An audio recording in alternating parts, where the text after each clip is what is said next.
अब आगे आस्था ने बिना देर किए रॉकी के सामने अपना नाटक कंटिन्यू किया। सॉरी सॉरी, माफ कीजिएगा, मैं थोड़ी जल्दी में थी और कहीं जा रही थी, इसीलिए आपकी कार से टकरा गई। प्लीज मुझे माफ कर दीजिए। इतना सुनते ही रॉकी जैसे अपने ख्वाब से बाहर आया। वो फटाफट आस्था के पास आया और एकदम से बोला, तुम तो वही लड़की हो ना जो उस दिन मुझे क्लब में मिली थी। इस पर आस्था ने तुरंत हाथ जोड़ते हुए इमोशनल होने का नाटक किया।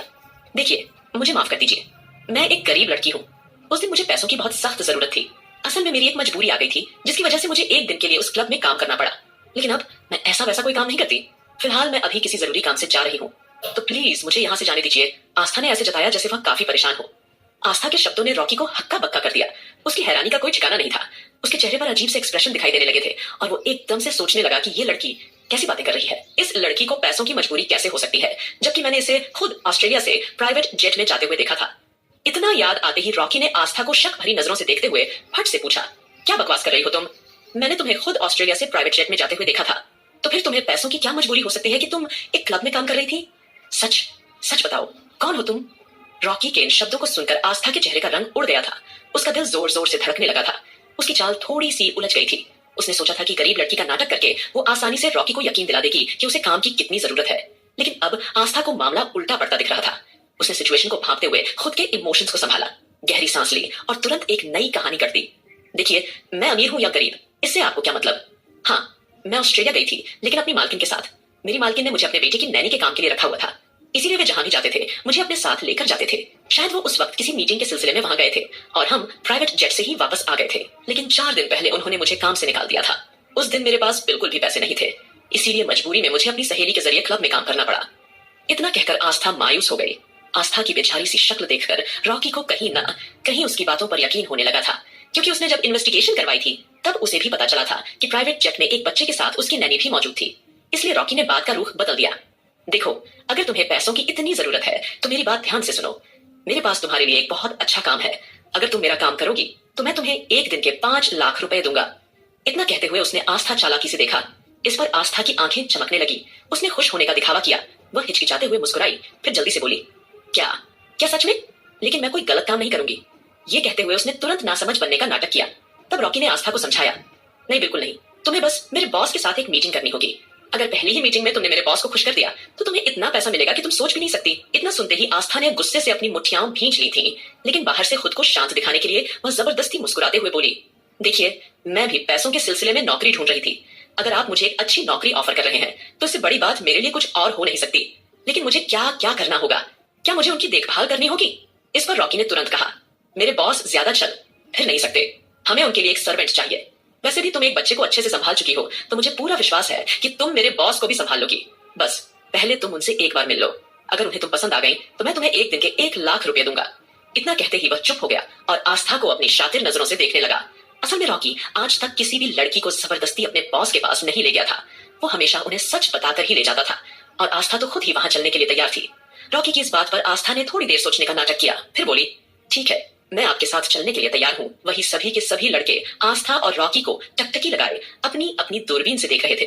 वही आहान ध्रुव की तरफ देखकर एकदम से बोला, देखा तुमने, भाभी एक्टिंग में कितनी माहिर निकली। उन्होंने तो उस ब्लैक डेविल किंग चेले को भी इस बात का यकीन दिला दिया कि वाकई में उन्हें पैसों की कितनी जरूरत है। फिर अचानक धूर दबी हुई आवाज में बोला, वैसे यार मानना पड़ेगा, भाभी भाई के लिए कितना बड़ा रिस्क ले रही है। उनकी बातें सुनकर अबीर को बेचैन हो रही थी। वह परेशान आवाज में बोला, हाँ, लेकिन मुझे कुछ ठीक नहीं लग रहा। मैं जा रहा हूँ बटरफ्लाई रोकने के लिए। लेकिन तभी अविनाश उसे आंखें दिखाते हुए रहस्यमयी ढंग से बोला, अगर तुम वहां गए तो शायद आस्था को यह ठीक ना लगे, क्योंकि वो अपने पति को बचाने के लिए किसी भी हद तक जा सकती है और अपनी जान भी दे सकती है। ये बात तुम अच्छी तरह जानते हो। कहीं ना कहीं सभी के मन में एक अलग तरह का डर सा बना हुआ था। उन्हें लग रहा था कि उन्हें जाकर आस्था को रोक देना चाहिए, लेकिन तभी अचानक उन्होंने सामने का नजारा देखा तो उन सबकी आंखें हैरानी से चौड़ी होती चली गई। वही आस्था जो अब जल्दी से रॉकी के पास जाकर उसकी कार में बैठने वाली थी, तभी अचानक उसके पास एक ब्लैक कलर की शानदार कार आकर झट से रुकती है। अब सबके सब अपनी अपनी दूरबीन लगाकर उस कार की ओर एक तक देखने लगते हैं। कहीं ना कहीं सबके मन में यही सवाल चल रहा था, अचानक से ये कार यहाँ कहां से आ गई।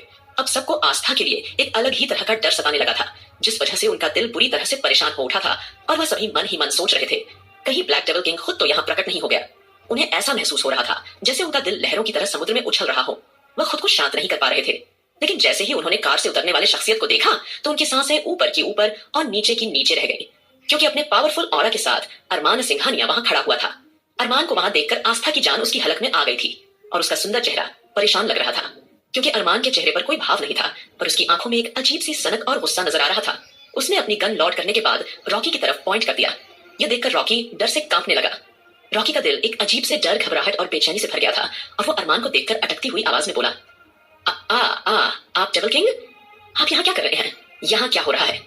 और यह लड़की, इससे पहले वह अपने शब्दों को पूरा कर पाता, उससे पहले अरमान ने उसे कुछ और कहने का मौका दिए बिना अपनी गन सीधा उसके माथे के बीचों बीच निशाना लगाकर उसे उड़ा दिया और रॉकी पूरी तरह से वहीं ढेर हो चुका था।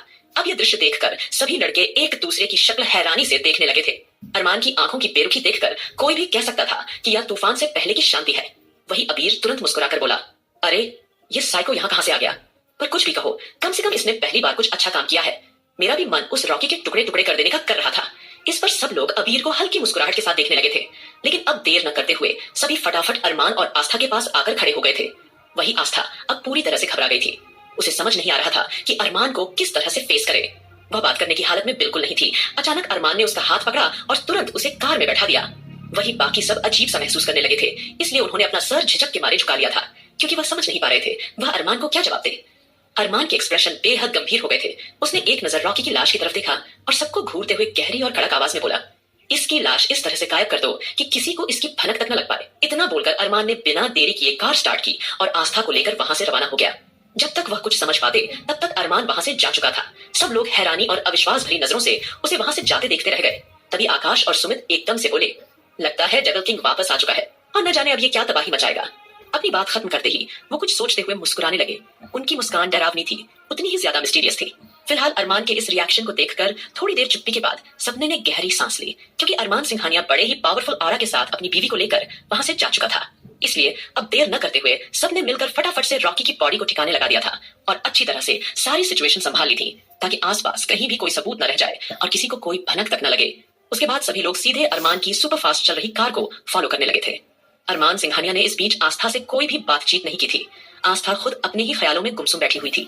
उसकी आंखों में इस वक्त डर ही डर नजर आ रहा था।